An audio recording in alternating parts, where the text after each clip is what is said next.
Olá, minha gente, tudo bem com vocês? E vamos falar sobre pagamento do TikTok Beta, um programa do criativo TikTok Beta, entendeu, gente? Bom, gente, ontem, domingo, dia 15, era para pagamento do TikTok Beta, entendeu, gente? Só que agora, hoje, eu gravei esse tela no meu celular, entendeu? Para mostrar para você que ainda hoje não pagou nada o TikTok, entendeu, gente? Eu não sei se alguém tem esse problema ou, às vezes o TikTok ainda não paga, pode ser amanhã ou pode ser 3 dias depois. E vamos ver, gente.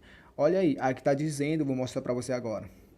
Bom, gente, aqui tá dizendo que já tá pago, entendeu? Mas assim, eu gravei hoje 16, segunda-feira. Aqui eu vou olhar aqui no saldo, ver saldo, assim, gente. Já saiu daquela saldo que eu tinha, aqui ó, tá zero, entendeu?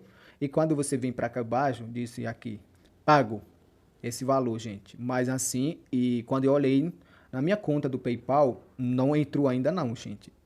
Não sei se alguém já recebeu, pode comentar aqui, gente. Se vocês receberam, eu recebi, pronto, pode comentar. Mas assim, no meu, eu não recebi ainda não. Aí, aqui tá dizendo, mas assim, quando eu clicar aqui esse pago, e não tem registro, sem registro recebi. Então, gente, eu não sei o que está acontecendo, entendeu? Porque aqui está dizendo que você será pago no dia 15. Esse estiver a próxima data de pagamento dia 15, entendeu? Mas assim, gente, olha aqui, é automática, entendeu, gente? Método de pagamentos. Tá lá, tarará. Bom, o pagamento será processado automática no dia 15 do mês. Era ontem, gente. Era ontem, dia 15, domingo, entendeu? Hoje é segunda-feira. Estou gravando esse vídeo, entendeu?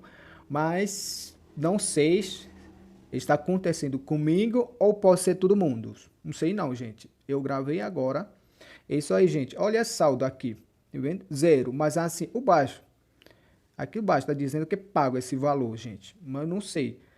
Mas não cai ainda na minha conta. Talvez pode cair amanhã ou quarta-feira.